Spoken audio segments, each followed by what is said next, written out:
Hi అండి, అందరికీ నమస్తే. Welcome back to our channel.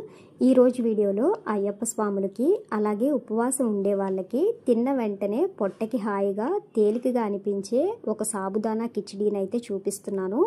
దీన్ని సగ్గుబియ్యంతో చేస్తారు. రెసిపీలోకి అయితే వెళ్ళిపోదాము.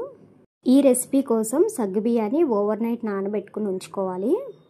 ఇప్పుడు స్టవ్ ఆన్ చేసి పొయ్యి మీద ప్యాన్ పెట్టుకుని కొద్దిగా ఆయిల్ వేసుకుని ఒక బంగాళదుంపని కట్ చేసి లైట్గా అలా ఫ్రై చేసి ఆ ముక్కల్ని పక్కన పెట్టుకోవాలి.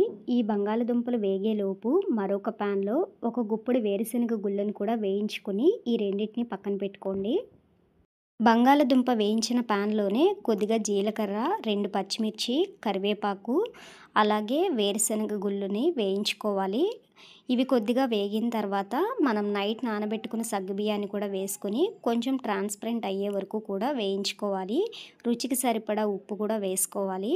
ఇక్కడ కారానికి బదులుగా నేను పచ్చిమిర్చి వేసుకున్నానండి. మీరు కావాలంటే కొద్దిగా కారం యాడ్ చేసుకోవచ్చు. అలాగే బంగాళదుంపతో పాటు టమాటో కూడా యాడ్ చేసుకోవచ్చు. అంతే అండి, చాలా తేలిగ్గా లైట్గా అనిపించే విధంగా కొంచెం ఇంగ్రీడియంట్స్ అనేది ఎక్కువ వేయకుండా లైట్ ఫుడ్ అనేది అయ్యప్ప స్వాములకి ఉపవాసం ఉండే వాళ్ళకి చాలా మంచిగా అనిపిస్తుంది. తిన్నప్పుడు కూడా రుచి కూడా చాలా బాగుంటుంది. వీడియో నచ్చితే లైక్ చేయండి. నా ఛానల్ని ఫస్ట్ టైం విజిట్ చేయడానికి వచ్చినట్లయితే ఛానల్ని సబ్స్క్రైబ్ చేసుకోండి. Thank you for watching. మళ్ళీ న్యూ వీడియోతో మళ్ళీ కలుద్దాం.